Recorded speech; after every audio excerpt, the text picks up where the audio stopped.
I was having that same pull of like, I need to be here more often, man. Like, I'm too distracted. Like, there's a reason why my lifestyle and what this place is telling me is polar opposites. Why? What happened? You know, so ironically, man, like sometimes I look at like my old pictures and it looks like everybody photoshopped my old pictures like when I wasn't looking. I feel like you know, I don't know who this person is, you know what I mean? And what a testimony to kind of just see like where you've come from to where you are now, you know? I've always had like these weight loss journeys. Like I would fluctuate, like I would be really strict or not, and then I would kind of give myself like an easy way out looking back on it, because I would do like, okay man, I'm gonna cut out sugar and sodas for like 2 months or something like that, right? You know, but never really letting it be kind of like a lifestyle. And it just kind of got to a point, man, where I got fed up, right? Because, you know, the lifestyle that you live when you are that heavy, it doesn't stay there. It doesn't stay put. You know, the lack of discipline is not only in what you're doing with your body, you know, living a very sedentary life, but it pours into your work ethic at work. It pours into the way that you treat your wife. It pours into the way that you treat your friends. Like, there's always going to be a little bit of lack because your outward representation of the things that you do on a daily basis, you can't keep it put in one space. It's going to overflow in other things that you do. And that's what kind of really kicked it. Like, ironically, the thing that kicked me into wanting to get healthy had nothing to do with my health. It just had to do with the way I viewed myself. And once I decided to deal with that, everything else started to come in to the fold. Right. So, yeah. Dude, so when I met you, it was a very interesting time in my life, and you know, I was going through my little things that I was going through. And for whatever reason, you know, God was calling on me. I felt this pull to go back to church for whatever reason. And so, Amen. You know, we live close to Austin in a small town next to it. And I can remember driving past this one little place near my neighborhood, and I would see this sign that said Radical Church. Yeah. And I remember being all judgy, and I'm like, Radical Church? I'm like, there's probably people with like snakes and speaking in tongues and all this crazy stuff. Yeah. And so I go in there, and I didn't go in there, but ended up talking to another guy. Was telling him how I was feeling, that, you know, God was putting this on my heart, and I was just being drawn towards the Word. I needed God in my life in some form or fashion, For sure. and in more so than what the recovery community kind of provides as far as higher power and stuff like that. Like, I wanted to learn about God and Jesus as like history. I realized I didn't know really shit about the Bible, or I knew vague stuff.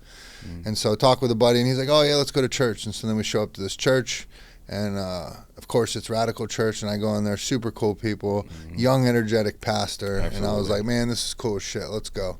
And so you know, there's stuff in the recovery world is like, am I just going to show up to meetings, or am I actually going to partake in meetings? And so I thought about that as I was in church, and so I went out of my way afterward and went up and talked to the pastor, and you know, one thing led to another, and me and him ended up meeting for lunch, and he doesn't know anything about me. He didn't know about the documentary. He didn't know about any of the stuff about my life. Yeah. And he said God put it on his heart to ask me to speak there, and it just happened to be on Easter. Oh, wow. And so, I mean, you know this firsthand. For sure. But yeah. He asked me that, and I remember going home and telling my wife, I'm like, he wants me to speak at church on Easter. She's like, oh, cool. And I'm like, no. That's like the Super Bowl in church. For like, sure. He wants me to share the stage with him. Like, it was big for me. And so I went up, spoke, did my thing, told stories that I've told a million times over, you know what I mean? And did my thing. And then I'll let you kind of take it from there, from your perspective of everything. But I would say us sitting here today, dude, is a God moment, because God has worked in our life tremendously. I 100% agree. Yeah. Wow. Like, so just, you know, also just hearing about Pastor Trevor. Like, what up, Pastor Trev? You know what I'm saying? Pastor Trevor seeing you and allowing you to have the floor for one of the biggest days for the church is insane. Yes. Right? So that is, you should, that's something not to take lightly. No, you not should be at all. definitely very proud of that. Absolutely. But you doing that ceremony on church, on Easter Sunday, Resurrection Sunday, I at the time I had been to church a few times. You know, growing up, you know, I always had a belief in God, and my family was very adamant about telling me about God. But I would say I didn't really have a true relationship with God. Like, I would go every once in a while. My wife, she had more of a relationship with God than I did. And then when we moved to the suburb that we're at now, we always wanted to find another church, right? So she started going to Radical First. I would kind of pop in every once in a while. My work schedule would kind of get in the way of it, but I never put an effort to go in the first place. You know what I mean? And I remember around that same time, ironically, you having that pull, I was having that same pull of like, I need to be here more often, man. Like, I'm too distracted. Like, there's a reason why my lifestyle and what this place is telling me is polar opposites. Why is that? Why I'm always leaning toward the polar opposite of what this place is telling me about. Let me just jump all in and just see what's going to happen. And I remember watching you speak on stage, and I remember your story. At the time, I had only ran twice. I was at my heaviest. I couldn't even run a block. I would have shin splints. My wife wanted to do this marathon, and I told her, and yet I was taking the easy way, right? I was like, yeah, I'm not going to do the marathon, but I'll train with you, right? We live in Texas. It's very hot in Texas. A lot of her training was going to have to be at night. So I'm not going to have my wife running outside by herself at night. Like, okay, cool. I'm going to just suck it up and do the training with you, but I'm not going to do no marathon, right? All these little thugs running around our neighborhood doing crazy shit. So I'm like, man, okay, cool. I'm going to take the easy route. But hearing your story, like I told you at the time, like I only ran twice, could barely make it up the block. She would run up to the stop sign, and then I would run and catch her, and then I'd walk, and then she'd run to the next stop sign, and then I'd run and catch her and walk, and then I go and see you talk on stage saying that, man, I did 100 miles. I'm just like, 100 miles? Coming from what you've come from, 6 months later, you do 100 miles. I'm like, there's no way that I can't run a full block without being winded, and this guy can do 100 miles after going through what he's gone through, right? So that was like the kick in the pants for me, bro. Like, that was like the thing. Like, it's like I'm gonna erase everything that I've been doing as far as like my belief, the effort that I put into the things that actually matter, and my health. I'm gonna do the complete polar opposite, bro. Like, I'm just not gonna stop, and we're gonna just see where we land. Like, I would rather have put the effort in and to try to apply it. That way I can, even if it doesn't work, I have validity in saying that doesn't work, versus just being a loudmouth from the sideline and always, oh, that doesn't work, you shouldn't do that. But you've never tried it. You've never even done it. Right. So that was really it. Like, I just didn't want to be a phoney. I'm like, nah, like, if it don't work, at least I can have the testimony of saying, yeah, I tried this church stuff. I tried this. It didn't work. Well, it worked. Like, it's been working, bro. Like, I can't even lie. Yeah. So, Dude. And so it had been. I was at church. I was going there for a while, and then it was. I don't know how long it was after that, because we didn't meet each other then. No. The day I saw you speak, I never spoke to you. I just took your story and used it as a fire, and along with a few other things. But that was like one of the turning points as far as my fitness goes. And then maybe like 5 months later, let me see here. I do want to be accurate. Yes, it was like 5 months later. Yeah, it was quite a while. Yes, because I remember I'm just randomly walking out of church one day. Yeah, I hadn't ran the marathon yet, but I remember seeing you, and at that time I had lost about 50 pounds, and started having a jawline again. I started feeling good about myself, and I remember we were walking out, and I see him like, yo, I gotta stop and talk to this guy. Like, he doesn't even realize that like. He was like a huge benefactor in me, like, changing my whole way of going about this, So I, pulled up to you. Well, I just walked up to you and was like, hey, man, like, weren't you talking like during Easter? And you're like, yeah, man. And I told you, I said, bro, like, your story inspired the crap out of me, And I showed you some before and after pictures, and we just kind of chopped it up, and you invited me to grab a bite, and I definitely was like, yeah, bro, like, say less, you know what I mean? And we talked to Pastor Trevor about it, and, just watching his face also just kind of like, oh, yeah, like, that seems like a really good idea. Like, because obviously you can inspire me, but if you're not that good of a person, I'm sure y'all wouldn't have gotten, like, the blessing from the pastor to be like, yeah, you should go hang out with this guy. Nah, like, but him giving, like, that validity, and you just seeming like a really genuine person, I'm like, oh, yeah, nah, let's go grab a bite, so. Dude, God was working in that stuff, because as you get older, it's not like the average person's running around in their 30s or 40s just making a whole bunch of new friends and stuff like that. But you came up to me, dude. We shared that moment. You told me that stuff. You showed me the pictures of who you were. My jaw hit the floor, dude. I had tears in my eyes, like, holy fuck. And because there's still so much of a imposter syndrome for me, dude, to know that just me getting up and telling a story about myself could ever do that for somebody. Mm-hmm. But then, bro, like, I remember going home, I was on fire. I'm telling my wife, she goes, "Oh, you just met your new best friend." I'm like, "He lives right up the road." Yeah. And so then we rolled tough there. And then, dude, you were, and I feel like God was working at that time too, because you were going through some adversity. The running was going good, but I think you had some work stuff, and you were trying to, you were looking for more of a career job instead of a job or anything like that. And I remember we'd talk about that. But dude, we met, we ran. I got to meet your wife. You guys came over the house and stuff like that. And it's like, bro, that's God shit right there. Absolutely. Like none of it is on my own will whatsoever, man. Because if it was, it wouldn't have took me to go to church, and I would have been able to do all these things without it. You know what I mean? Like that's another thing, man. Just like having the strength to say you never had it figured out. Mm-hmm. You never had it figured out. You know what I'm saying? Like people, you can boast and brag when you're on this side of it, right? Because now you know it. You know more now. But like, if you had it figured out in the first place, you wouldn't have had to go through what you went through in order to get here. You know what I mean? Like it's a very humbling experience. Like even on this side of things are and how life is going right now, like it's almost a sore reminder, almost like I don't know, it's almost like that grieving feeling a little bit of just like, man, like anytime I have a flashback of who I used to be, anytime I have a itch to do something that I used to do, I'm just kind of like, nah, bro, like I don't know. It's I can't really quite. Whatever the opposite of nostalgia is, it's that. You know what I mean? Right. Like you get that warm and fuzzy feeling of things in the past. Like whatever this feeling is not warm and fuzzy. It's just almost like a somber feel to me. Yeah. You know what I mean? Yeah. Like, bro, it was something like that. I mean, because essentially, if I don't want to make a blanket statement, but essentially, like somebody that gets heavy like that or whatever, you know what I mean? We were talking food addiction, you know what I mean? Eating your feelings away, a lot of that stuff, unless you have medical problems or something like that. And so I think there's a lot of duality between that and addiction.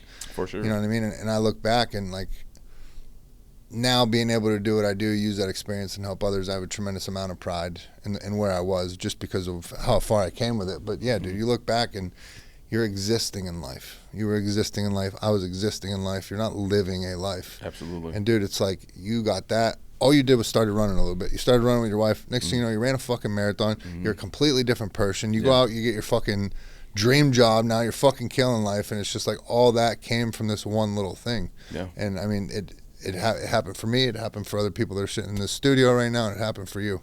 And so it's like that's why my life now is like trying to carry that message and just give it to anybody that'll fucking listen. Absolutely. I think that's the wisest way to use your time, man, because it's not like we have some special attribute. Like we don't have nothing that no one else has, that doesn't have, that's given us this turnaround point in our lives, you know what I mean? And so I was never addicted to substance, but I was still looking for an escape. I was still, I had the excuses that left me not living life abundantly. Like, and drugs was still a thing that ransacked my family. You know what I mean? Like mind if I get a little bit more? Please. Like, so, and I want to preference this by saying like, it is a beautiful thing when you do not look like what you've been through, right? So that's the key purpose of that's the key point of knowing that you are living in alignment. I mean, you don't look like any of the other things that you've been through, right? So, I'm from New Orleans, Louisiana. Half of my family's from Chicago, right? My great-grandparents met on the Jazz Pipeline, the Jazz Highway, going from Chicago to New Orleans, right? My grandfather, God rest his soul, was actually murdered by my uncle, right? My father died from a drug overdose. One of his other brothers is an addict. Another brother of his, he's still alive, but he was shot in the head as well. He's disabled, right? The uncle that actually killed my grandfather, he got out of jail maybe like 20 years after that, and when he was in a halfway home, he was actually murdered in the halfway home. He got his throat slit. I know these things, and I always think to myself, I gotta do something so drastic. I gotta be something so different from the men in my lineage because it has to stop somewhere, man. Mm-hmm. Like, it has to stop somewhere. So, like, growing up in New Orleans, you get influenced by certain things, and then every once in a while, like, I'll have these epiphany moments where, like, no, like, I'm doing the same shit that they did. You know what I mean? So, you know, that's always been playing in the background in my mind of just like, man, how can I do something drastically different by like chopping these habits off at the neck, bro? Like, how can I? Because it's the habits. Building the habits, bro, is what leads you down these roads until you look back and you're like, I don't even know how I got here. How did I get here? Like, what happened? Like, what was the pivot point? But sometimes it's not a sharp right. It's the slow turn. It's the slow turn. It's the, I mean, I stay out a little bit later. You know what I'm saying? I'm just gonna take a couple more shots. I'm a little, smiz. I'm having a good time.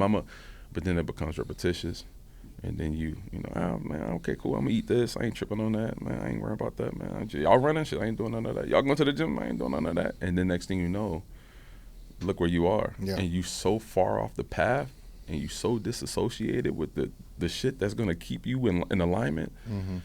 Now you fighting to get back through it. It's literally like driving off the highway into the woods, and now you in the woods and you deep in the woods. You don't even know how to get back to the main road. That was my life. Right. That was my life. Whether it was running from things that happened to my father, things that happened to his father, to all his brothers, using those things as trauma, as excuses to do more, to keep me not in alignment. But eventually it's like, okay, you're either going to stop it or you're going to suffer the same consequences as they suffered. Right. Well, dude, thank God that you identified that, stood up, and made the change. Because you're doing a pretty damn good job at it, bro. Thank you, brother. For I sure. appreciate it. Thank you. You as well. Thank you. So you are also a very talented musician, I might add. Thank you. We definitely vibed on the rap shit as soon as we met. I Absolutely. started throwing people out. You started throwing people out. I was like, oh yeah, I could definitely vibe with him. Yeah. So, bro, like, you just seem like an artistic person in general. Like, and everything I see you do, whether it's posting content, music, producing, any of that stuff, it's good. Thank you. Was that a natural talent you were born with? Was that just a passion you pursued? How did that happen? I would say, I think it started off as I started poems when I was a kid. I didn't know there were poems at the time. I just used to write stuff in my book, and I ended up there was like these raffles they used to do at school, and they would give you like school currency. I think at the time it was like our mascot was like the Thunderbirds, and so they gave out Thunderbucks or some crazy shit like that, right? So, but if you had a Thunderbuck, you can drop it instead of like getting snacks. You can drop it off and like you write your name on it and drop it off in this little raffle box. And at the end of the week, they pull the Thunderbucks and you win some kind of prize, right? Well, one day I'm sitting in class, and I'm kind of being obnoxious, to be honest. I won't lie. I'm sitting in class, and they're doing the raffle over the PA system. And they're like, they're giving away this karaoke machine. And they're like, yeah, and the winner is, and I go, Jeffrey Johnson. And then they go, Jeffrey Johnson. I'm like, whoa. So, like, the whole class is, like, amped up, like, geeked. The teacher's like, oh, snap. Like, so I run and grab my karaoke machine, and I get on the bus with it, and everybody's like, oh, man, it's so cool. Well, that karaoke machine was the catalyst of me making my own little, like, mixtapes, right? So, like, I would use this karaoke machine to be, like, recording my voice and like rapping over this, or like I used to even like just do like spoken word into like recording on a tape, like a little cassette tape. And yeah, from there, man, like I'm gonna be a little bit more open. My neighbor ended up buying a MacBook from a crackhead for like $75. Let's right? go. Shout out to you, sir. And hopefully it wasn't me that sold it to him. Nah. Nah, man. Man, it's so sad, but it helped me because it introduced me to a program called GarageBand. There's blessings in every scenario. Absolutely, and that was the first time I started being able to dabble with actually, tracks and learning how to, like, I guess, preemptively mix and master, and that took me and had me ever since. Yeah, like it's so, and it just poured over into other creative aspects. But yeah, that was the catalyst there.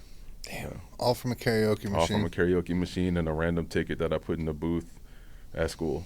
Yeah. See, and every time I do it, I'll do sneaker giveaways, I'll do running shoe giveaways, and it's always the person that's like, man, I never win anything. For whatever reason, they said it, and then they end up winning that shit. So just enter. Yeah, just do it. Like, why not? It's funny. I'll post up. I just posted up at a gym recently, and I was doing a shoe giveaway and all that stuff. And I go to say, hey, like, oh, here's what you do. You get free shoes, and it's like people immediately retract and think I'm trying to sound like, no, I'm literally trying to give away a pair of fucking custom Nike Dunks right now for free. So it's funny the way people react to that stuff.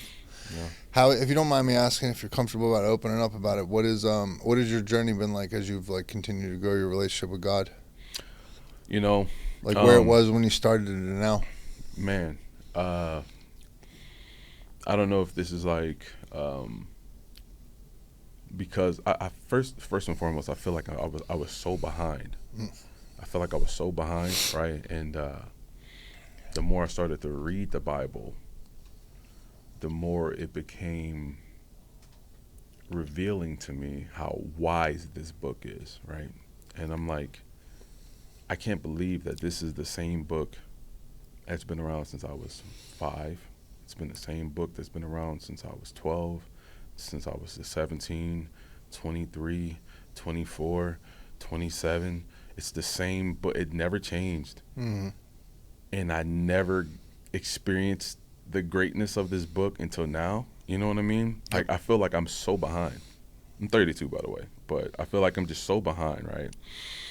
And it's revealed so much about me, man, that I never even knew, right? Like, it's, you know, I'll give you an example. One of the things that was big for me when I was trying to, you know, get closer to God was I had this, and it was a hold on me that I didn't even realize I had. It was about like paying tithes and offerings and stuff like that, right? I never felt like I was such a prideful person, man. I'm from New Orleans. Like, I lost everything in Katrina at one point. Like, I don't really care about materialistic things, right? But when it got to that point of like, okay, fasting, I could do that, man. I'm trying to lose weight anyway. You know what I'm saying? It always came back to what I wanted to do, not for the purpose of what it really was, right? So I'm like, man, paying tithes and offerings, that's when I felt my flesh get that, you know, everything got a little bit tight. I was a little bit more hesitant, you know what I'm saying? Because you sit back and you see that, you know, there are business aspects to the church, but at the end of the day, I shouldn't be following this because of business aspects that I know about the church. I should be following it because that's what the Lord said, right? I've bought concert tickets before. Like, you know what I mean? That person ain't on stage preaching the gospel. That person ain't on stage telling me anything that's going to free my soul, that's going to enlighten my spirit, clear out the cobwebs of my heart. And I don't mind spending money on that, spending a weekend on that, buying stuff at the vineyards there, you know, whatever the case may be. Yeah, $75 T-shirt. Come on, bro. Right. Come on, man. But yet, when it came to the church, and now I care so much about being a financial advisor to myself. Right. And, you know, but I can tell you this: ever since I've started paying my tithes, I've never went hungry. I've never not been able to buy a pair of shoes. I've never been. On top of that, the money's not even mine anyway. He's lending it to me. Yeah. I'm supposed to be giving him back what he gave to me. You know what I'm saying? Whatever I have left of what he let me borrow, I'm still able to provide for my family with it. I don't feel like I'm stealing from God anymore. You know what I mean? So just little things like that, man. You know? Yeah.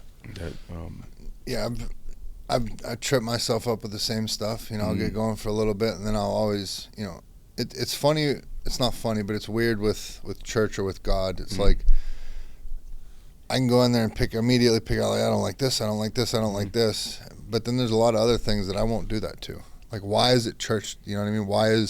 And there's a lot of people that want to point out, you know, whatever, the Catholic Church, the Bible, this is true, that it's not true.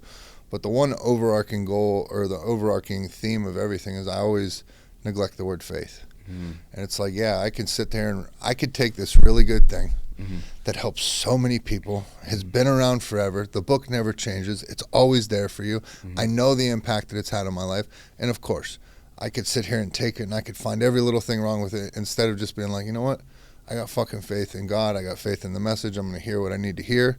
And life is a whole lot easier when I do that. Absolutely. You know what I mean? It's me always trying to think what's best for me. And there's any scenario. I can walk in and pick apart something and sit there and obsess over it. And why am I going to ruin this thing? Yeah. It's a lot of people that come into the program, AA or NA or anything like that, and they get tripped up on the God thing. Absolutely. It's like this whole program helps millions and millions of people. Like, you have a disease that's going to fucking kill you if you don't stop drinking, if you don't stop drugging. You're going to die. Yeah. You're going to end up in fucking prison. You're going to end up killing yourself. Sorry I keep swearing. I know you're not a big swearer. No, that's fine. Yeah, no. But why would we, so you're going to take this one thing, and instead of just believing in it and just doing it, no, you have to sit here and tie it on this one thing, so you're just going to let all this go. Mm-hmm. And dude, when I stopped doing that, like, I started getting blessed. For sure. Blessed tenfold to where I was. Mm-hmm. And the way I was living my life, I had amazing things happening, and I didn't think it could get any better. Yeah. Bro, it put a battery in my fucking back, and it's been Absolutely. Go time. Mm-hmm. And so, you know, admittedly, like, I don't make it to church as much as I'd like to. Mm-hmm. You know, Sunday has become my wife's day. That's what I give to the family, the dogs, everything like that, because there is a balance to what I'm doing. Like, I'm super busy, I'm traveling, I'm doing all these things. For sure. I have to keep the home life good. Absolutely. And there was a time where I wasn't, and it was suffering. Mm-hmm. And so Sunday is the day that I give to her, you know what I mean? But in all honesty, bro, I've never been closer to God than right now. I love that. And I don't feel that I need to. Church is awesome. Would love to have all the time in the world to go, but I don't feel that I need to show up there every Sunday to continue to have this growing relationship with God. For sure. And I truly feel my God wants me to spend Sunday with my wife and pour into her like she deserves, because she puts up with a whole lot of my shit, much like I'm sure your wife does. Yeah, no, definitely. And your wife is an angel too, by the way. You, she's amazing. Shout out to you, babe. You got a winner. Amazing. I love you so much. I do think that there's a few things I want to piggyback on. That is, first off, we have unprecedented amount of rebellion within us as human beings. The original sin, rebellion, before Adam and Eve, before it was the enemy, he rebelled.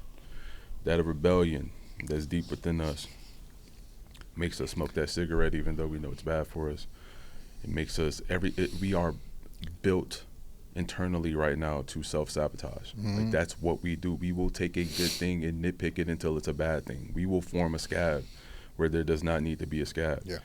And, you know, you having that feeling of, you know, why am I going to take this good thing that's blessed me so much and I'm going to nitpick it? Is because, like, that's you have that fleshly brain. Like, you have to kill your flesh every day in order to make this thing work.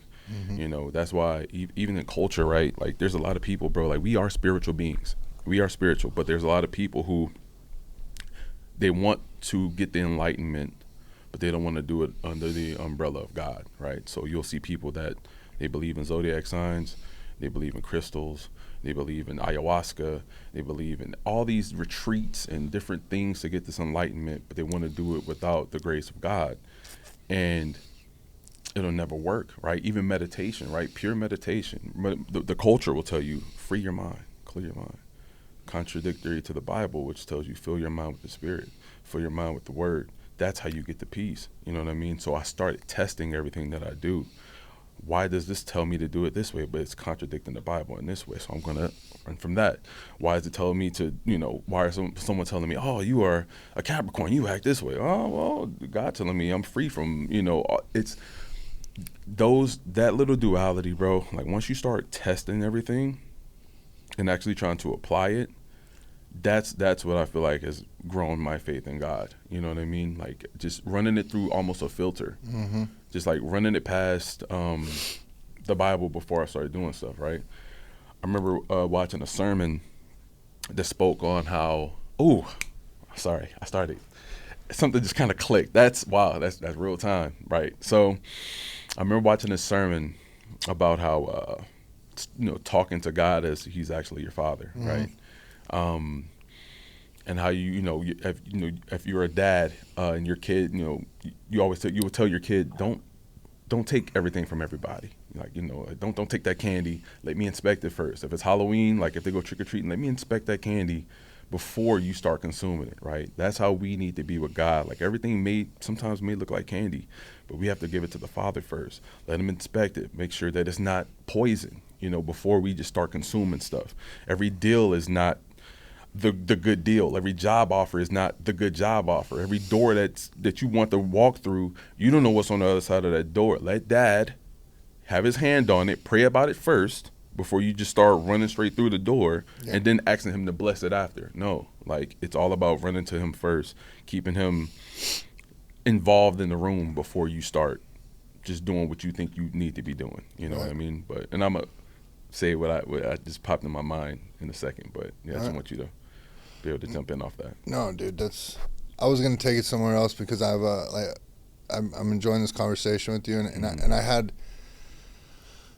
this past year in my life, like it's like my brain turned on.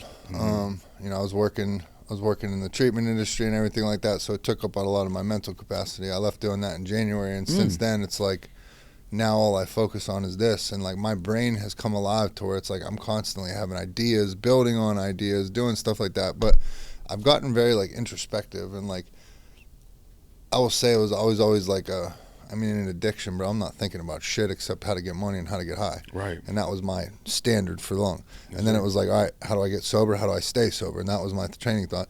It's like in many ways I've just started living life now. And so being able to be to the point where I actually think through things or think about things. And so like God is a constant topic in my life. I pray all the time. And religion ends up becoming divisive. For, different religions and wars and, all the things going on in all these different countries and stuff like that. And, bro, I kind of just simplified it one day, and I was like, man, what if, like, for some reason, actually what it was I had a gentleman on the podcast. He's a very popular youth pastor, really big on social media or whatever, but I understand, like, I always say God. He always refers to Jesus. And I never put two and two together on why that is. And then after speaking with him, I realized it's so you identify as a Christian. Like you're flying your flag, that's what I believe and represent. For sure. And, bro, I know I believe in God. I believe there was Jesus, all that stuff, but who am I to say, like, the Quran is wrong or Buddha is wrong or any of these other things? I don't think about it enough to where I'm like, he's wrong, I can't mess with him because he believes this or that, the other thing. And so it becomes this very divisive thing. And I was like, man, God is such a complex idea or concept to a human brain, to me at least, that it's like, I don't know that I'm necessarily supposed to understand it, but what if, just what if, like we all come, we are from the United States. There's people that are from Iraq. There's people that are from Guadalajara, wherever you're from. What if God gives this message everywhere? And it trickles down through the voice that you need to hear it through. And you live in this region, you live in a Muslim region, this is the voice in which you needed to hear it, this is your culture. But to me, like, God is God. It's coming all from the same place. And so if this is the message you needed to hear, if it needed to go through the Christian pipeline for it to finally hit you, or it needed to go through the Buddha pipeline or whatever, I mean, even so much so, like, I don't get down with the crystals or any of that stuff, but what if that's just the avenue and the ears that they needed, voice they needed to hear from it, and if that's their God? Now, there's not much substance to it. There's no book or history with it. But the thing that turned for me was understanding that, like, we might have talked about this before, but I think it was Moses. And I know Moses' name. I know he parted the Red Sea, but aside from that, didn't know anything. And then I'm watching movies and stuff like that, and I'm like, oh, that's Moses. Oh, that's Moses.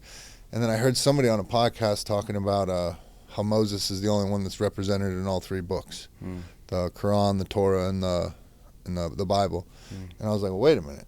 If he's in all three books and these three religions that don't really vibe with each other can all agree he was here, then this is obviously history. Right. And I feel dumb because I don't know this history. Oh, yeah. And so that's what brought me back and, like, turned my mind towards it all. But, I don't know. I just keep my faith and understand that I'm hearing it through the avenue that I need to hear it from, and whether that's a prayer app or whether that's Pastor Trevor one day or whether it's me sitting here through you. I now understand God speaks through many different ways. I think I used to kind of have that same sentiment of just like, what if we're all speaking about the same God, but through, different languages, different cultures, different just ways of trying to experience the Lord, right? But What I will say is this: these, these other religions, and when I say I'm a Christian or when I say I'm a follower of Christ, I don't say that I'm a religious man. I think that I'm a disciple of Christ, because out of these other religions, none of them prophesy or proclaim to be the Son of God, right? The resurrection, the burial, the crucifixion, the burial, and the resurrection of Christ is scientifically proven to be a mass human event in history that has happened. So that allows me to believe that Jesus the Christ is a reputable source, and I have to believe that. Like, if this man, the only record account in history, historically, died, rose again, prophesied, his prophecies have come to pass, they're currently still coming to pass. Like a lot of these other religions, they never prophesied about the future. He prophesied about the future. These things are still coming to pass. That means that if he's a credible source, I have to take his word seriously, right? So that's the outlook that I've been looking at it from, right? So as far as like anyone who's not a believer of it, that's okay, because he loved you first, right? He's a just God, right? He's not a fair God. He's a very just God.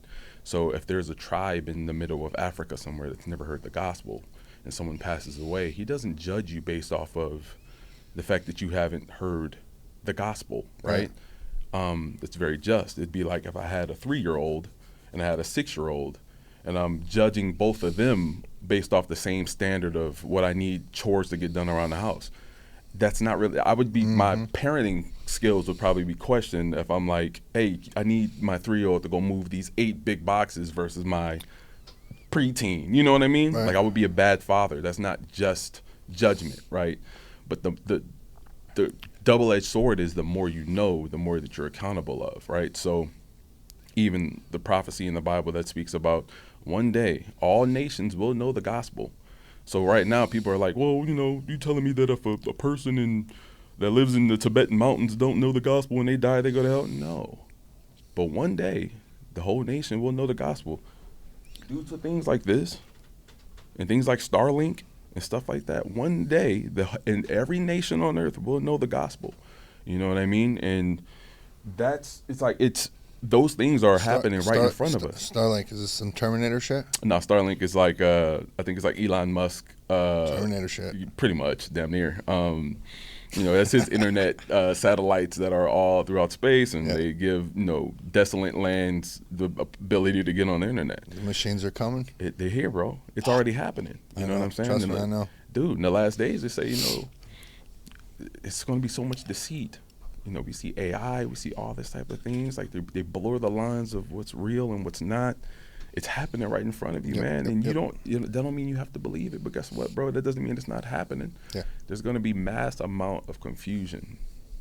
So instead of hearing it from somebody else who's always telling me the polar opposite, I'm going to lean more on this book that for some reason y'all don't want. Like, the mere mention of God or Jesus or Yeshua, it makes people like, I don't want to hear that. Keep it to yourself. Shut up. Why? Right. It's because everything else that you believe in doesn't involve you to change. It doesn't involve you to be accountable. You know what I mean? You can believe in tarot cards, but that doesn't involve you to scrub that pride out of your heart. Yeah. That doesn't involve, you know what I mean? Anything that holds you accountable, they don't want any parts of it. When in reality, bro, the moment I started becoming accountable, I started living life abundantly. You know what I'm saying? So that's really what it came down to for me as far as being a follower of Christ, is that like everything else is telling me not to. Why you don't want me to do this so bad? Right. You know what I'm saying? Why are you trying to keep me away from it so bad? No, like I'm gonna run to it. Right. I'm gonna see. Go. Yeah. But one of the things I wanted to touch on was just like, not needing to go to church in order to, be a Christian. Absolutely true. God can meet you in the bathroom. He can meet you in your living room. He can meet you anywhere. You know what I mean? It's, but I look at it as also, Jesus went to the temple, right? He, and he was the living God, right? And he still went to a holy temple, right? An altar in order to fellowship with his people, right? So that fellowship, man, if it wasn't for the fellowship, me and you wouldn't be even Right. sitting here right now. You know Yeah. what I mean? Like, there's meaning in fellowshipping with believers, you know what I mean? And being around, the Bible says, when 3 or more are gathered, the Holy Spirit and God is within, the conversation. So, it's very important. All of it's very important. Reading the scriptures. You have to read the scriptures. Don't just take my word for it. Don't take any other sermon for it. Don't take your pastor's word for it. Read the scriptures. Test everything. Filter it through the scriptures. Fast. Jesus doesn't say if you fast. He says when you fast. That means it's not really I can't go out. No, do it. Just be submissive. Fast. Read the scriptures. Be in fellowship with your other believers. And just submit. Be submissive as possible, and watch how strong you become by being submissive and being a servant. Right. Yeah. Yeah, dude. It's tough for people. You always want to keep control of everything and do things your way and all that. So you even sitting there saying right now to be submissive internally. I'm like, you're right. You feel that twinge? Yeah. Yeah. Because then I'm losing control. But if you look back at my history or anything like that, and I say it all the time, it's like, bro, when I do things, shit gets fucked up. You know what I mean? I want to put my hand on the wheel. I want to steer this thing. We're going off the bridge. Yeah. It's inevitable. It happens. But when I let go, let God and all that stuff, dude, my life has never been better. And so it's like having that faith and understanding, like, bro, he puts me in situations. He puts me in positions. And this is what I was going to say before. I'm in a cool time right now where they're in the process of trying to turn the documentary into a movie right now. And so it's like navigating these waters. And then there's a production company that's kind of packaged everything together, and so they've taken when the documentary came out, it goes somewhere for a certain amount of time. They basically lease the rights, release it everywhere, and then that time is up now, and so this production company is going to take it. Yeah. And so it goes through something called the Guild, and now the Guild is somewhere where it gets sent in, these people watch it, and then they basically rate it, and then it deems whether it's going to go in or not. And the documentary went in, it got in, it got passed with flying colors and all that stuff, but yeah. The director, I don't pay attention to the comments or doing any of that. Well, he went and looked to see, like, what is the audience saying. And there was no negative things, but the one common thread, from some of the messages, again, it was 98% positive, but he focused on the 2% that weren't the most positive. But it was people saying stuff like God should have been a bigger point of the documentary, right? Now, I sat there and had this conversation with him about it, and it's funny because it's like when people get involved or you put your own thoughts or anything like that, you can twist and manipulate things. You could choose to see or hear what you want to see or hear. For sure. And so instead of them taking a step back and understanding, like, as a director, he is an artist. It is his job to make this his artistic project, right? And so you've seen the documentary, right? Absolutely. And so you're telling me that dude Detroit, that wasn't God. Where do you think God's going to come from? Like, I don't know anybody where God has just come down and appeared in front of them. Yeah. But I do know God works through other great human beings and puts people like you in my life. And we have this, and we have the experience that we did. Or that day that I spoke, bro, if you were the only reason that I was at that church to speak, damn, I'm about to get emotional again. Yeah. Then that's what it was supposed to be for. I'm not saying I'm God, but I definitely believe God was working through me that day. He chose my words. He chose what story I told that day, how I told it, when I told it. The fact that I even decided to show up to that church. Bro, I drove past that church for 2 years judging it because of the name. Yeah. And I see those people in the gym almost every day. They're excited to see me. They remember me telling that story. And it's like, for 2 years I could have been having that blessing, but I wanted to put my stuff on it. And so to take a step back and look at the project and understand, it's like, if you can't see God working through every part of my story, through that race, through the people that were involved, through the people that got me involved, even the documentary itself, if you don't see that being God because you're not hearing Jesus or you're not hearing that word, like, what are you expecting? And so I think that's how God shows up in my life. I think God speaks to me through conversations I have through people like you, through the prayer app I listen to on my phone that I talk about all the time. Because, bro, I can't tell you how many mornings, 3, 4 a.m., I'm on my way to the gym listening to my prayer app, and my jaw is on the floor because it's literally talking about my life. like specific things down to the detail of what is going on in my life right now, which is not a common thing. Yeah. A lot of the things that are happening are not common for the regular person. Why is this coming through on this app to me right now? Why is it talking exactly about what's going on? Like, you can say it's coincidence all you want, but I don't believe in that. Yeah. I know that's God. Absolutely. I agree. I think I don't believe in coincidence anymore. I do believe in divinity and divine intervention. And those comments about, it should be more center focus on God. Well, I will say this. Me watching that, me knowing who you are, the lens I look through is just as a blessed man being worked through as a vessel by God, right? You are doing a holy thing, right? You are inspiring people not only to do better by themselves, but to change their whole perspective, focus on their mental health, they can conquer their addictions, right? But a person who may not be looking at it with a open mind may look at it as Shawn is a superhero, right? Shawn was able to overcome it. I could never do anything like that, but Shawn is able to do stuff like that. Like, I'm a fan of Shawn, right? So, even you may run into people all the time that think, man, you like the best shit since pants with pockets, right? But at the same time, you are only a man, right? Yeah. You are a man, and you fall, and you're not perfect and stuff like that. So I think the perspective that they may have been looking at it through is that, as even though your intentions are good, they don't want people to see you and start treating you or holding you up to like an idol, right? When in reality, the great works that you are doing, and even you would give credit that it is God working through me. I right? do every day. But a lot of those people, they can't see that. You know what I mean? They suffer with idolatry. They suffer with the love for money. They suffer with the love for celebrity. They suffer with the love for fame. So they see you and they categorize you as another celebrity that they may, have these attachments to, when in reality you're being used as a vessel. Yeah. Right. Also, you said something about you drove past Radical Church multiple times, year after year, and just that is a key point to say that your alignment and your purpose in this life, it's time sensitive. It is very time sensitive. If you never would have went in there, you would have missed speaking to me. You would have missed speaking to anyone else in that church that sees you and their eyes light up because they've heard your story. There's a blessing that was on the other side of you walking through those doors. These people, they love you. They truly pray for you. They want to see you do amazing things. I say that to say that everyone, your alignment is time sensitive. Your purpose is time sensitive, right? See, like, how do I want to say this? I would say the devil doesn't need you dead. He just needs you distracted. Right?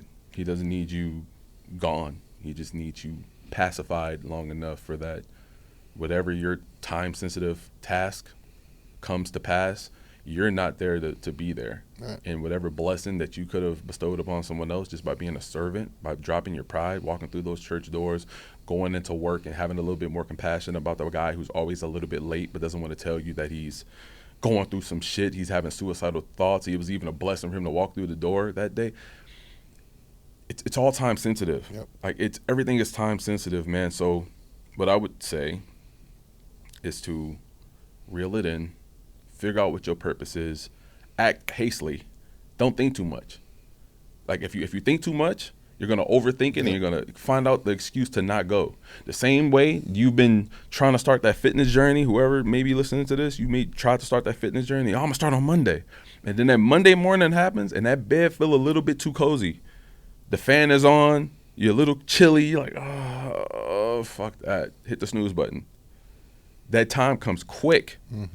That health journey starts quick. Yeah. How many people have told you, hey, I'm going to start going to the gym, and then you go to the gym and they don't show up because that morning it's real.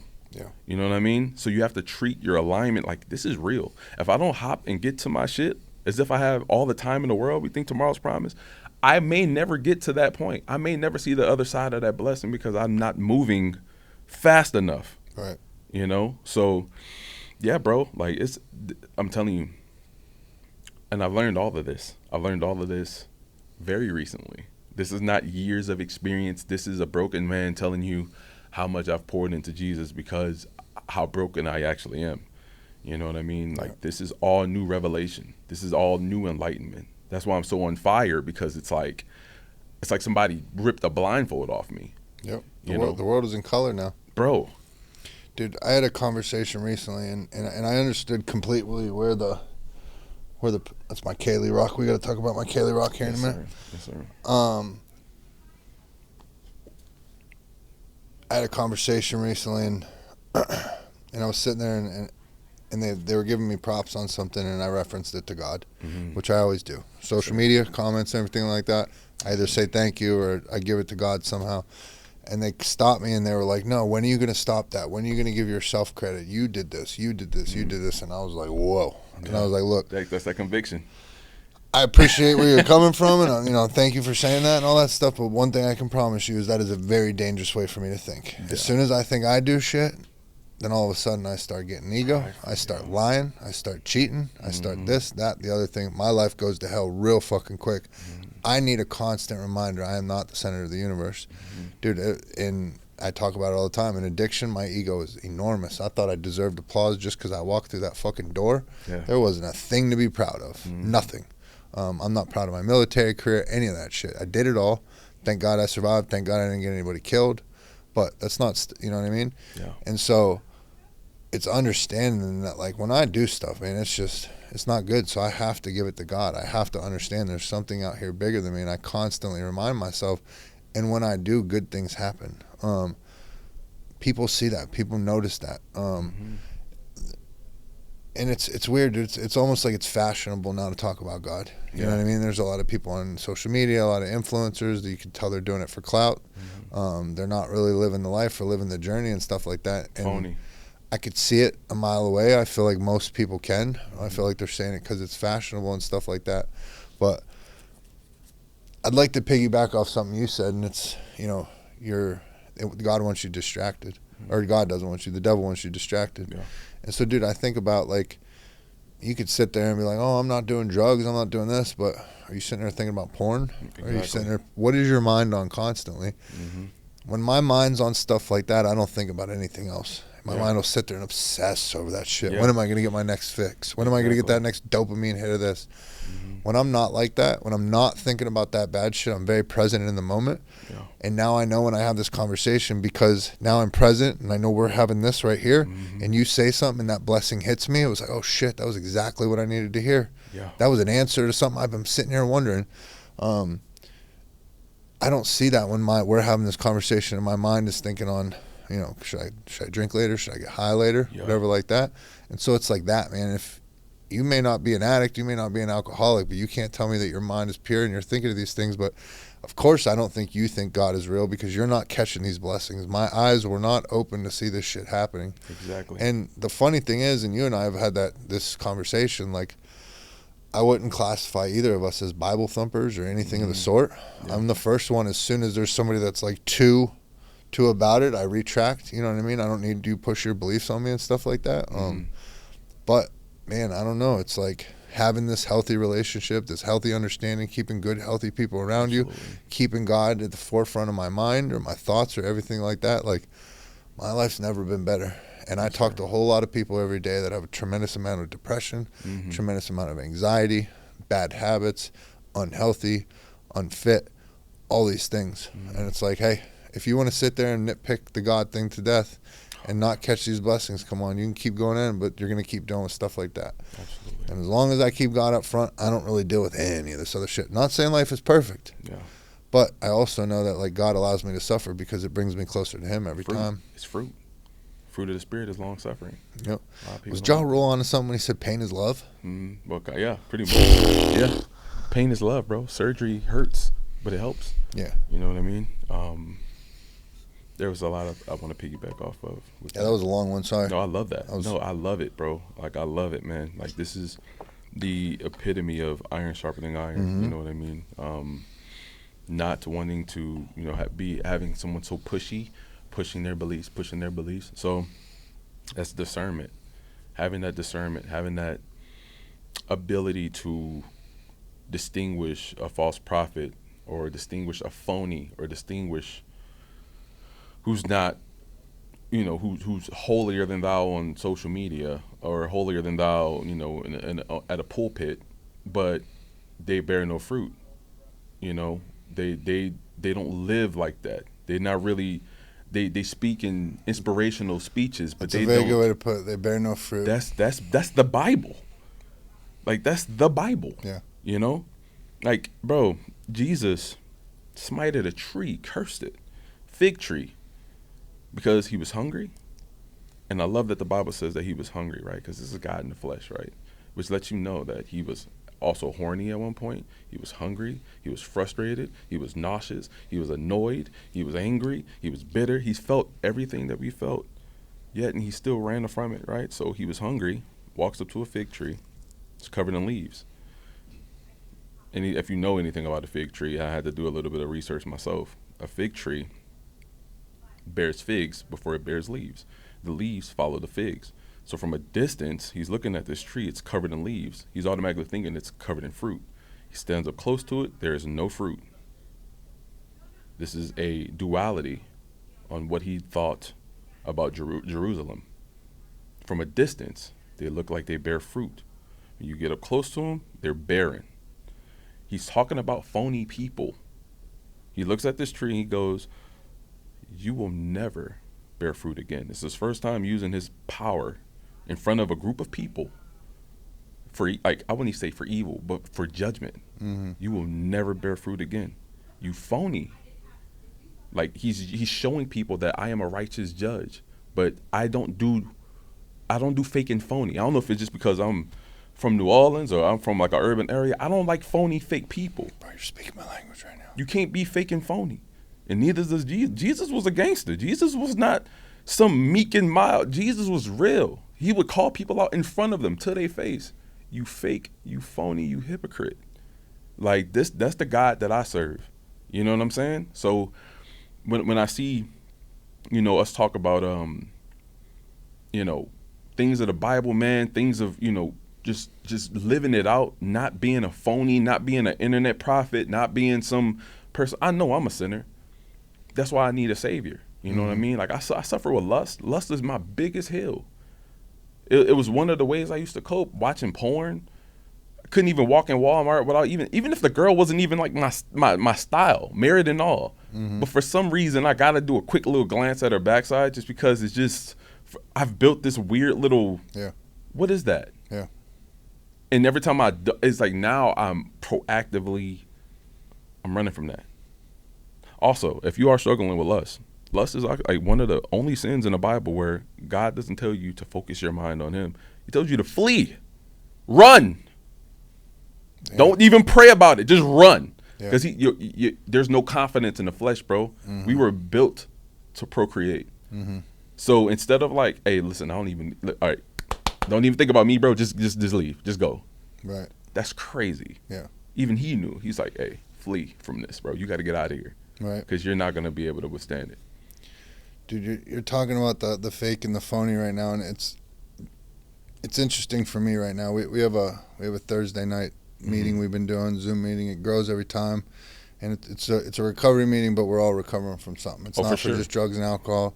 Absolutely. We're trying to celebrate people's wins. We want to uplift people. It's more about support within our community and everything like that. And a good buddy of mine on there, he got on yesterday, and he's been having some issues with people and them, coming at him or this or that. And like, he's a very mild-mannered dude, pretty chill, but he was getting aggressive and like saying how like he wanted to go at these people and stuff like that.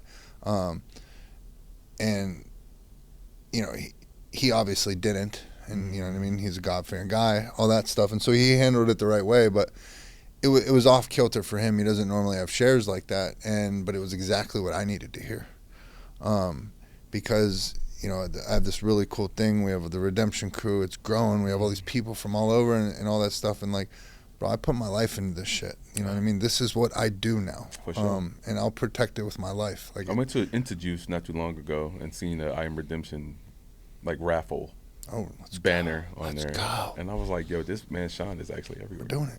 We're doing it, bro. We went out to LA. People knew who we were. It was fucking crazy. It was cool.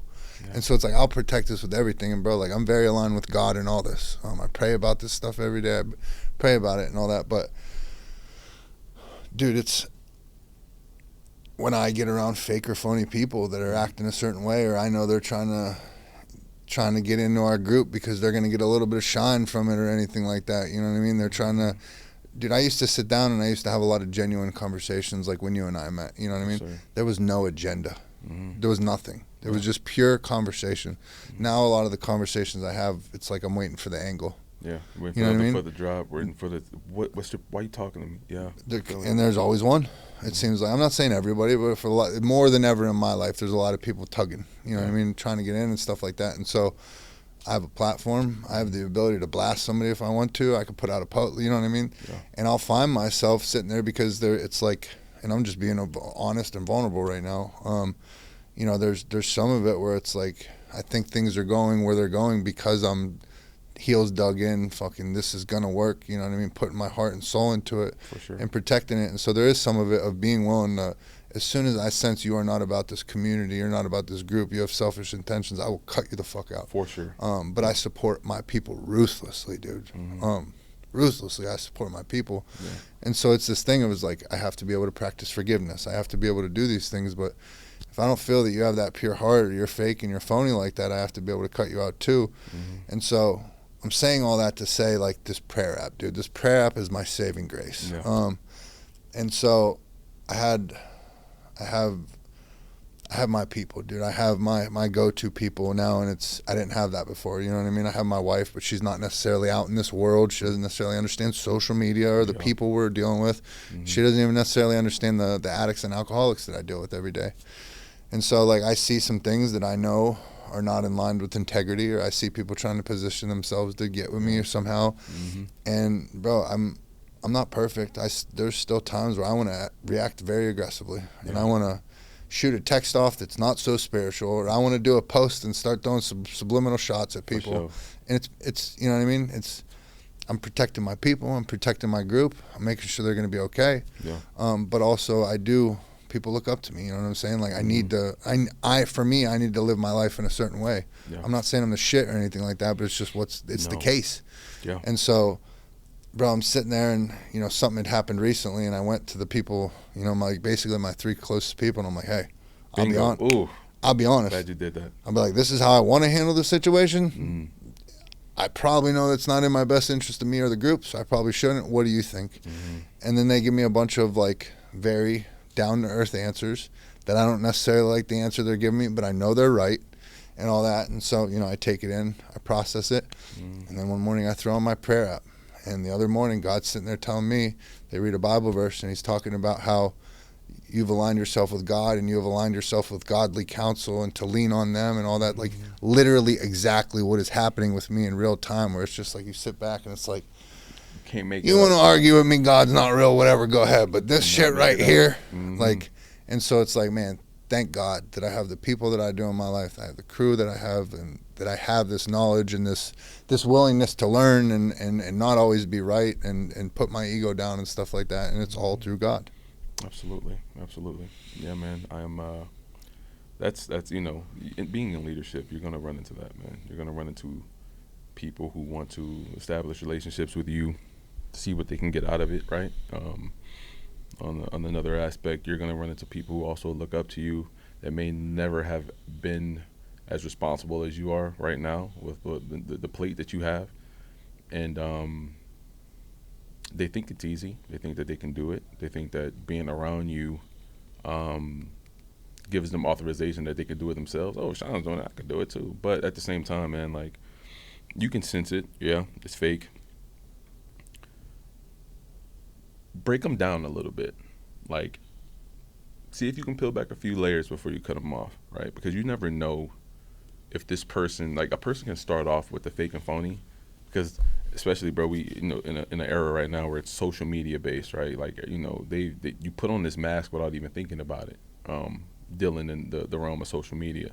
So they may be still putting that mask on when they get around you, but in reality, they may need to learn from you. They may need to see how it's actually done. They may need to see how it is to be around somebody who's not putting up the fake and phony shit. You know what I'm saying? That's not just doing things to get some kind of a clout or some kind of a launch pad, using you as a launch pad in order to further themselves. You know what I mean? Like, I would serve them a little bit.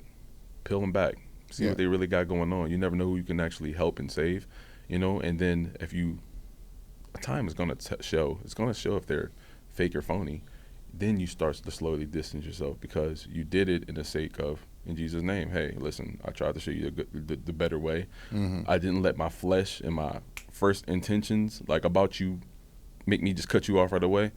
I let it linger a bit. I tried to show you a better way. It wasn't really working. Now I have to disassociate myself with you. Right. You know what I mean? Versus just hopping straight to it. You know what I mean? Because that's how I am too, bro. Like I have what they call dynamite anger. I have way better now. You know what I'm saying? Way better now. But I'm not like just I can get very cold. When it comes to like other guys, it could be more angry. But the way it revealed itself to me was the way I would interact with my wife. I would be very cold. Shut down? Yeah. Me too. You know what I mean? Just doing little shit like just to let her know that I'm upset with her. You know what I mean? But in reality, what that's doing is I'm being very vindictive, and I'm allowing her mind to wander about why he's not open to me. That's the worst thing that you can do, is just like be cold. You know what I mean? Working on that, bro. Not allowing that to pretty much ruin an opportunity for me to peel back some layers. You know, figure out what the root of the conflict is at the beginning. Swallowing my pride, not being cold, not just being like, I want you to know that I'm mad at you, but okay, let's forget the feelings. Let's detach the feelings. Let's figure out why we're actually going through something versus just shutting down, right? Figure out why this person is around you, because God, you never know who God has sent you to teach you how to quiet your pride. Let me get to know this person a little bit more and see what we can peel back, versus just letting my feelings and my emotions dictate my actions. Yeah, and I, you know what I mean? And I think I was passionate when I was explaining that. There's been nobody that's like done one thing and I'm like, you're out. Right, yeah. These have been people that have like, you've gone against like you've stepped over the line at some For point. sure. You know You have to have your boundaries, absolutely. Right. And I would never do that. And anybody who knows me knows I wouldn't do that. But I will protect this at all costs. Absolutely. Got to be willing to, just like you would your family or just like anything else. Your home. It's your baby. You're birthing it. Very much. You're very much. Absolutely. Very much the baby. Coddle it, bro. Like Somebody just said that to me the other day. It's crazy you called it my baby. He's like, I get it. You want to hold it? You want to feed it? Your wife wants to talk to you? No, you're with the baby. And I'm like, bro, it's literally what it is. You're exactly right. It's the garden, bro. You got to prune things. You got to trim things. You got to keep it clean. You got to make sure that it's growing, water it. Right. It's yours, bro. For sure. And I'm happy to be here. Thank you for sharing it with me. Right. Absolutely. Yes, sir. Bro, you got your own garden growing. You're blowing up over there. Crypto king. Nah, man. I am, honestly, man, like, this is just a medium for me to live in my purpose, man. Like, I pour into my text like this all the time. You know what I mean? And I know sometimes it's not the best thing to do, speaking about your beliefs at work. You know what I mean? But it gets to a point where a lot of my texts, we are just men and women that want sharpening. Like, if you sit back and look around, bro, we are in a renaissance right now of people just wanting to be enlightened. Like, we've been so fake and phony for so long that the natural order of things are starting to come back into play. Like, people want the real again. They want real music again. They want real films again. They want real conversations again. Like, there's a lot more people, like, thank God, dude, like, look around and just see the type of people that you're starting to talk to more now than I would even say, like, back when I was in high school. You know what I'm saying? Or, like, right out of high school, fresh into college. Like, there's a renaissance of young men and women who are, like, they about their shit. Like, they not bullshitting. You know what I'm saying? The clubs are getting a little bit emptier. People are focused. People locked in, bro. Like, I don't know if you have a bunch of friends that are, like, thriving in their careers now. People starting to have kids. People starting to have families. Like, things are just getting a little bit more tight-knit. You know what I'm saying? Like, that's the era that we're in, you know, and I treat my job the same way. Like, yeah, we're in here fixing these machines and mining crypto, but I wasn't born to be a crypto mining king. I was born to be a decent human being, and my purpose is pouring into people and dealing with mental health. You know, I want to talk about Mr. Flores. Mr. Flores, he was my best friend's father. Committed suicide 2 years ago. This man taught me how to tie a tie for prom. When he left, knowing how my father left, who had to deal with his demons, and I had to sit here and help my homie pick up the pieces, washing the blood off of his dad's uniform. You know what I mean? Knowing how amazing this man was, and for some reason he just couldn't see the value that he had in himself.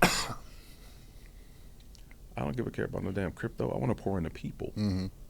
You don't know. You just don't know who needs you, bro. Yeah. Like, I'm so good at my job because I want to keep my job so I can keep living in my alignment, not because I just want some.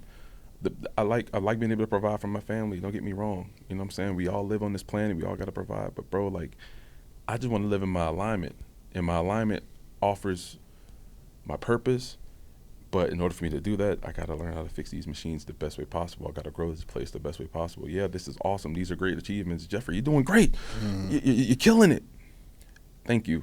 I appreciate that. But Right. This is what I'm most proud of. It's the conversations I get to have with my techs. You know, for them to be able to walk into a place that they're providing for their families with, but they don't feel no stress. They're not walking on eggshells. They feel like the work that they do matter. Their state of mind matters. Like, that's the pleasure I get from my job. Right. Yeah. Well, I'm glad you got those people that it's iron sharpens iron. For sure. I got it right now too, and bro, it's special. It's beautiful. Right. It's divine, bro. For sure. Hold on to it. Oh, 100%. Yes, sir. So, what are you listening to right now? Man, oh man, I've been listening to actually to like a lot of like Afrobeat stuff, dude. I'm not even gonna lie, but there is Afrobeats. Bro. What is Afrobeats? It's like a lot of music based out of like Nigeria, dude. Okay. Like it's really fire. Imagine just kind of like reggaeton, but like more of a. Is it like the shit in Belly? You said which one is it? Oh, you remember the movie Belly? Yeah. Go over to that music that they were doing over in like Jamaica and stuff like that. Yeah. So that's like I would say more of like a reggaeton vibe, but like this is, I imagine like or like reggae music, but imagine more like the only way I can describe it is like instead of like boom that boom that boom, it's more like boom that boom that boom that boom, that type of thing. Okay. Yeah, it's kind of the just same. a little bit quicker cadence. Yeah, when then like they mix English in with like, you know, but it's just more like it just feels good to just like listen to that type of stuff. I do listen to still secular music. Like I still mess with Playboi Carti a little bit, just even though he don't really rap about shit, but it just makes me feel good. Right. I do like a Christian artist named Jay Monty. Okay. I'll be honest, bro. Like coming from making secular music and coming from being fans of nothing but secular music growing up, I always felt like Christian hip hop was kind of corny. You know what I'm saying? And I was very wrong when I started coming across the right artists. Bars, real spitters, bro. Yeah. Like real rappers, bro. That turn. I'm talking about like I'm listening 3-4 times and I'm like, I get that. Like that's hard, bro. Yeah. Like you know what I'm saying? So I've been listening to like Jay Monty. I've been listening to a few Bizzle projects. And then I'll sprinkle in, like I just listened to the Carter 6 not too long ago. I started it the other day. What you think about it? I'm biased because I'm from New Orleans and I love Wayne. But what you think about it? Bro, I keep going back to when he just not long ago when he came out with Big Dog with Benny the Butcher. Yeah. Oh, yeah. He spit that verse. I was like, there's nobody in the game that has been in the game that long, this deep and still spitting like that. Wayne is a gift, bro. Dude, I didn't give him his flowers at a young age because I was a Wayne hater for whatever. Yeah. But now it's cool because I can go back and it's like I'm discovering like I listened to all the Carters. I didn't get down with all the mixtapes, Louisiana, all that stuff. I knew him, but now it's like I can go back to that stuff and I'm just discovering it now. So it's like, let's go. Yeah, bro. Like, unfortunately, like I don't even since you weren't really listening to Wayne like that, but like even like the Empire mixtapes, right? So the Empire, they used to leak all of his stuff. You know what I'm saying? They used to take, he used to make songs that were supposed to be on like the Carter 3, snatch them up, put them on a mixtape, leak them. Right. You know what I'm saying? Like I listened to all of these mixtapes. The Drought Is Over, and even the ones that he dropped himself, Drought 3, Dedication, all these, No Ceilings. That's my era Wayne. Like that's like I love that man. Like he's amazing. I was in the military rolling around. Everybody was bumping No Ceilings. I'm like, get this shit out of here. Yes. Get this shit out of here. Now I'm like, God damn. Dog. He was a dog. Yeah. lived in a studio, bro. Like I miss that. Like I'm kind of still trapped mentally. I guess that's why like I listen to a lot of the new stuff that's coming out right now, but I'm still trapped mentally like in that era, bro. And it makes me feel so lame and old. But like I miss that era so much, man. I was telling a dude at the gym the other day, and he's a Christian guy, and we were talking about that. And then he put on music, and it was like, bro, like that. I'm like, bro, let's go. He's like, this is my Satan music. He's like, don't tell anybody. I'm like, bro, it's an hour a day. You're good. And I was like, man, don't get me wrong. My life is very spiritual, everything but my music. 'Cause I still listen to gutter shit. Yeah, bro. Like, I still, like, it's, that's one of the things that I'm just like, hey, man, like, forgive me for that. You know what I'm saying? Like, this is just, like one of those things that I like, man. You know what I mean? Like I grew up in it. You know what I'm saying? But you're not listening to it for the message, bro. You're listening to it like I am, for the skill, for the wordplay, for the understanding what they're doing. Where you're just like, oh my double God. entendre is just that's the sport, bro. Yeah. It's like watching boxing. I don't necessarily want to watch people fight, but I respect the sport. You know what I'm saying? Like I like. It is what it is. I wouldn't say that's the most godly thing to watch people hurt each other for sport, but it's like, man, like. Even back in the day, they were doing it. You know what I'm saying? First century AD, they were watching the sport. Right. You know what I'm saying? Like, it's life, man. Yeah. You know? And, bro, like, I've officially, I got to admit, I'm old because, like, bro, like Kendrick and, like, all this stuff that was coming out. Yeah. So, like, I fuck with Kendrick, but it's just not, like, my shit. You know what I mean? Because I'm still stuck in 90s boom bop or boom bap rap. Yeah. But. So I'm like, bro, like diss songs were way harder back in the day.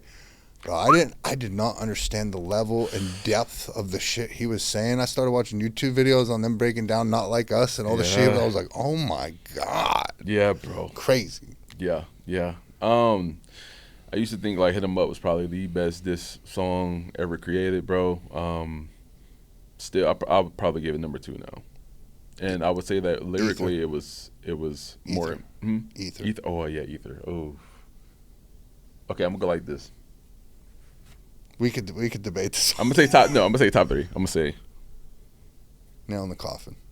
I'm gonna do okay. No, hold on. Because I'm also thinking No Vaseline. Hold on. I was gonna throw out that one next. Did you know Do or Die and Bone beefed? I did not know that. Yeah. Wow. I went down that whole rabbit hole. Yeah, just on the YouTube shorts. Nah, like I knew it a long time ago, but just visiting it back, where it's like, damn, diss songs are my shit. Yeah, you know what bro. I mean? Yeah. Well, go ahead. What's the top 3? Dude, oh man, I'm just going through a bunch of different diss songs now. Like I remember like your 3 favorite. Oh, they man. don't got to be the best, but if you're 3 favorite. So I'm gonna mention that this song that a lot of people don't talk about, but Swagger Jacker by Cameron. He's dissing Jay-Z. Okay. My goodness, bro. Wait, hold on. Is that the one where he starts calling him Alf? Nah, this is no. He takes his lyrics. I'm not a biter. I'm a writer for myself and others. So like he takes that and he flips and he's like, I'm not a writer. I'm a biter. And then he'll interject like where Jay-Z stole a lyric or like repeated a lyric from somebody else, and then it goes back to I'm not a writer. I'm a biter. And then he throws in another lyric of like it just kind of breaking down the credibility of like. Because Jay was, doing the best rapper alive thing, before Wayne. So just like them, like piecing together it was just the showmanship, right? Yeah. It was just why I love battle rap. Just that showmanship was just like, ooh, like. So Swagger Jacker by Cameron, obviously Hit 'Em Up because it's just like. You have to. So he's just gross, bro. Is the monologue at the end, you know what I'm saying? Just like say, bro, like this is just utterly over a soul sample. That's insane, bro. Like that's insane. So gotta be that. And I'm gonna put They Not Like Us at the top. Reason being not because of lyrical content. Yeah, it's like crazy to call your enemy a pedophile, right? That's like you are the lowest of the low. And but to make the whole world, that's the one bar of the song ever. Yes, bro. And to like, I'm gonna do what you did to somebody else, cause like Drake, he made a hit song, dissing Meek, and he was all about it. And I'm gonna do everything that you did to him, to you, so bad to the point I'm gonna perform it at the Super Bowl. I'm gonna do remixes to it. I'm gonna have it trending on the internet. I'm gonna just go all out to the point where like now you trying to sue me in court. Yeah. You trying to sue our label, the label that we both under in court, like, buddy. But the fact that the way he highlighted him for saying the N-word, and then basically made it so Drake can never really say that again without feeling weird, like genius. Genius. So that leads me into my next question. Mm-hmm. Hypothetically speaking, Mm-hmm. you're walking out for the UFC heavyweight championship of the world tonight. Ooh. What is your walkout song?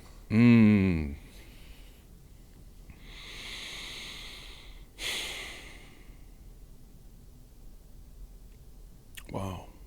I got a couple. All right, this is me personally, bro. I would probably say, and y'all may not even know this song. Being from New Orleans, there's a rapper called Soulja Slim. Mm-hmm. I love Soulja Slim. He was like our Tupac, and he got a song called Soulja Life Mentality. My city would go crazy watching me walk out to Soulja Life Mentality. Okay. Bro. Yeah. Soulja Life Mentality by Soulja Slim. Matt, speaking of it, Jeremy Hill, he's a boxer that I'm really close with. Mm-hmm. I went to high school with him. He's from New Orleans, man. He goes by Gumbo. Jeremy Gumbo Hill, you know what I'm saying? He's a beast, man. He went undefeated for a very long time. He had a couple really big fights under the lights in Vegas, and he needs to walk out to Soulja Life Mentality by Soulja Slim. It'll go hard. Yeah, It'll for go sure. hard. For sure. I'm gonna listen to it on the way home today. Yes, sir. Yeah. Good shit. Mm-hmm. Well, bro, the way we like to wrap up the episode Mm-hmm. is everybody's heard some of your story. They've heard your testimony. They've heard your relationship with God and everything like that. Mm-hmm. But if you'd be so kind, take a look in your camera and throw out some I am statements to let the people know who you really are. Well, how are you? I appreciate you taking the time to listen to this podcast. I appreciate you supporting my brother. My name is Jeffrey Andwan Zonez Johnson from New Orleans, Louisiana, 17 Ward Uptown, P-Town to be specific. I am a disciple for Christ. I am a husband. I am a musician. I am a creative. I am a human being. I'm a sinner. I'm a saint. And I'm a runner. I'm a marathon runner as well. I love to run. That one gave me goosebumps. Dude. Yeah, man. And I just want you to be happy, man. I want you to keep fighting back, right? If there's, anything that I've ever learned was that the strongest people are the people who are not afraid to show how weak that they actually can be. Don't be afraid to show how weak you can be, because that's just the beginning of you fighting back, putting your gloves on, and keep praying, keep going. Don't give up. Keep fighting back every day, one step in front of the other. Keep swinging. And if you ever need anything,